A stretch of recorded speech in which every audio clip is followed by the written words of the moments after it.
ओम नमः शिवाय, जय श्री महाकाल।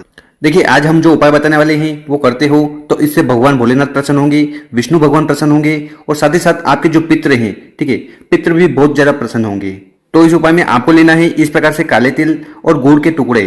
तो अगर आप इस उपाय को कर लेते हो तो आपकी जीवन की जैसी भी कामना है, चाहे वो धन की हो, व्यापार की हो, नौकरी की हो, वो खत्म होती है। जीवन में समस्या चल रही है, क्लेश बना रहता है और साथ ही साथ इस उपाय को करने से आपके घर में जो बीमारियां हैं वो भी खत्म होती है। तो पितृपक्ष का विशेष दिन चल रहे हैं, तो इन उपाय को करने से आपको बिल्कुल भी नहीं चूकना है। तो गुरु जी की कथा को सुनकर ही उपाय बहुत अच्छे से समझाएंगे। उसके पहले इस वीडियो को लाइक कर दें और चैनल पर नए हो तो सब्सक्राइब जरूर करिएगा। तो पहला उपाय, अगर आपकी ऐसी कोई मन में कामना है, इच्छा है जो पूर्ण नहीं हो रही है, तो उसके लिए आपको ये विशेषकर उपाय कर लेना है। तो उपाय शुरू करते हैं। उसके पहले कमेंट करके बताना कि समुद्र मंथन के समय विष को किसने पिया था, विष्णु भगवान ने पिया था या महादेव जी ने पिया था। कमेंट करके जरूर बताइएगा। तो पहले उपाय में जो सबसे पहले सामग्री हमें चाहिए वो है काली मिर्च, ठीक है। तो इस उपाय में कितनी काली मिर्च की जरूरत है, तो मात्र एक दाना। इसके बाद जो अगली सामग्री है वो है चावल। तो चावल भी आपको एक दाना ले लेना है। चावल लोगे वो कहीं से खंडित नहीं होना चाहिए। इसके बाद आपको लेना है चंदन, ठीक है। कौन सा चंदन, अगर लाल चंदन हो तो वो ले लीजिएगा और अगर पीला चंदन हो तो वो ले लीजिएगा। फिर इसके बाद आपको लेना है एक तांबे का लोटा और उस तांबे के लोटे में आपको अपने घर से जल भर लेना है। और गुरुजी जानकारी देते हैं कि जब भी जल भरो तो आपको अपने किचन से भरना है। और जल भरने के बाद आपके पास जो चंदन है, एक चावल का दाना है और एक काली मिर्च है, तो इन तीनों सामग्री को आपको जल के लोटे में समर्पित कर देना है। और फिर उस जल के लोटे को उठाकर आपको पहुंच जाना है शिव मंदिर। कब करना है ये उपाय, आप कब भी कर सकते हो, सुबह शाम जब भी आपको समय मिले शिव मंदिर में जाकर इस उपाय को कर लीजिएगा। और हर बार हम बताते हैं कि शिव मंदिर में जाकर दक्षिण दिशा में बैठ जाना है और आपका जो चेहरा होगा वो उत्तर दिशा की तरफ होना चाहिए। और आपके पास जो जल का लोटा है उसको उठाना है और उसको आपको शिवलिंग पर समर्पित करना है। पर यहाँ पर समर्पित करने का एक तरीका है। तो सबसे पहले थोड़ा जल आपको गणेश जी के स्थान पर समर्पित करना है।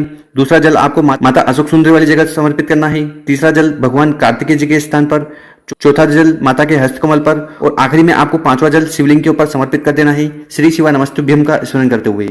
तो इस प्रकार से आपको 5 जगह जल को समर्पित करना है। देखिए, शिवलिंग पर जब भी आप चावल वाला जल समर्पित करते हो तो इससे हमारे घर में सुख शांति आती है, ठीक। वहीं अगर आप काली मिर्ची वाला जल समर्पित करते हो तो जीवन के जितने भी दुख हैं, जो भी परेशानी है वो खत्म होती है। तो इस प्रकार से आपको जल समर्पित कर देना है। उसके बाद शिवलिंग के पास बैठ जाना है और आपकी जो भी कामना है, जो भी इच्छा है, जो बहुत दिनों से पूर्ण नहीं हो रही है या आपकी कोई समस्या है, तो उसका स्मरण कर लेना है। तो इस प्रकार से आपको ये पहला वाला उपाय कर लेना है। आपके जीवन में सुख शांति और समृद्धि आएगी।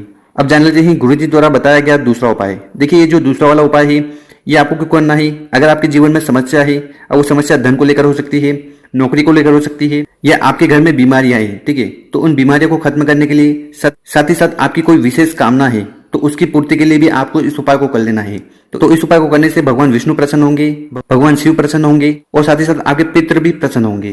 तो इस उपाय को कैसे करना है वो बताएंगे। उसके पहले अपने शुभ हाथ से 2 कार्य कर लें। एक तो इस वीडियो को लाइक कर दें और कम से कम 5 लोगों तक शेयर कर दें। तो इस उपाय में जो सामग्री हमें चाहिए वो है गुड़, ठीक है। एक टुकड़ा आपको गुड़ का मिल जाए तो वो ले लीजिएगा। इसके बाद जो अगली सामग्री है वो है काले तिल। तो कितनी लेनी है, आप 1 चुटकी ले सकते हो या 11 काले तिल के दाने ले सकते हो। इसके बाद आपको लेना है दूध, ठीक है। तो कच्चा दूध ले लीजिएगा। कितना लेना है, 1-2 चम्मच, जो छोटी वाली आती है ना, उतना दूध आपको ले लेना है। और इसके बाद आपको लेना है स्टील का लोटा, ठीक है। और जो स्टील का लोटा लो, इसमें आपको पूरी तरह से जल भर लेना है, ठीक है। और उसके बाद आपके पास जो काली तिल है, दूध है और गुड़ है, तो इन तीनों सामग्री को आपको जल के लोटे में समर्पित कर देना है। और फिर उस जल के लोटे को उठाकर आपको चले जाना है पीपल के पेड़ के नीचे। तो आपके घर के आसपास जहां पर भी पीपल का पेड़ है तो वहां पर आपको वो जल का लोटा लेकर चले जाना है और यहाँ पर आपको आधा जल का लोटा समर्पित कर देना है, अपने पितरों का स्मरण करते हुए, साथ ही साथ विष्णु भगवान का स्मरण करते हुए और भोलेनाथ का स्मरण करते हुए। और जल को समर्पित करने के बाद उसके बाद वहां पर आपको खड़े होकर आपके जीवन में जो समस्या आ रही है, चाहे वो धन से जुड़ी हुई हो, बीमारियां हो या कोई परेशानियां हो, साथ ही साथ आपकी कोई ऐसी विशेष कामना है जो पूर्ण नहीं हो रही है, तो उसके लिए आपको वहां पर कामना कर लेनी है। तो गुरुजी ने कहा है कि जो भी व्यक्ति इस प्रकार से पीपल की जड़ में जाकर आधा लोटा दूध वाला जल समर्पित कर देता है और अपनी कामना वहां पर कह देता है, उसकी कामना बहुत जल्द पूर्ण होने लगती है। साथ अगर समस्या भी है तो वो भी खत्म होगी। और इसके बाद आपके पास जो आधा लोटा जल बचा है, इसको लेकर आपको पहुंच जाना है शिव मंदिर। तो यहाँ पर आपको श्री शिवा नमस्तुभ्यम का स्मरण करते हुए ये जल का लोटा समर्पित कर देना है। साथ ही साथ आपको चंद्रमौली भगवान का स्मरण करना है। देखिए, आपकी कोई विशेष कामना है तो उसकी पूर्ति के लिए चंद्रमौली भगवान का स्मरण कर लेना है। साथ ही साथ आपको पितरों के लिए स्मरण करना है, उनसे कामना करना है कि हे पितृ देवता, हमारे जीवन में जो समस्या है, जो दुख है, जो परेशानियां हैं या जो भी झंझट है, उन्हें जल्द से जल्द खत्म करें।